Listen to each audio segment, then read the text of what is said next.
நேற்று மாலை திருச்சியில் நடைபெற்ற மதசார்பின்மை காப்போம் மக்கள் எழுச்சி பேரணியில் லட்சக்கணக்கானோர் பங்கேற்பு. 14ஆம் தேதியன்று நேற்று சனிக்கிழமை திருச்சியில் வகுப்பு வாரிய திருத்த சட்ட மத்திய அரசு திரும்ப பெற வலியுறுத்தி மதசார்பின்மை காப்போம் மக்கள் எழுச்சி பேரணி விடுதலை சிறுத்தைகள் கட்சியின் தலைவர் முனைவர் தொல் திருமாவளவன் நாடாளுமன்ற உறுப்பினர் அவர்களின் தலைமையில் திருச்சியில் நடைபெற்றது.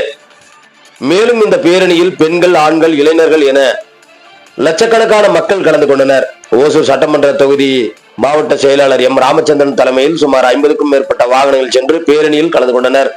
மேலும் இந்த பேரணியில் KR சூர்யாவளவன், எம் மாரப்பா, ராஜகோபால், மலர்மன்னன், நாகராஜ், ராமலிங்கம், சம்பத், தோப்பையா, வெங்கடேஷ், கோபால், காளிதாஸ், தேஜா, சுரேஷ், மகளிர் அணி பொறுப்பாளர் ராஜேஸ்வரி, மீனா, புவனேஸ்வரி, தேவி, பரிமளா மற்றும் இந்த பேரணியில் பெண்கள், ஆண்கள், இளைஞர்கள் என சுமார் பல லட்சக்கணக்கானோர் கலந்து கொண்டு இந்த பேரணியில் சிறப்பித்தனர் என்பது குறிப்பிடத்தக்கது.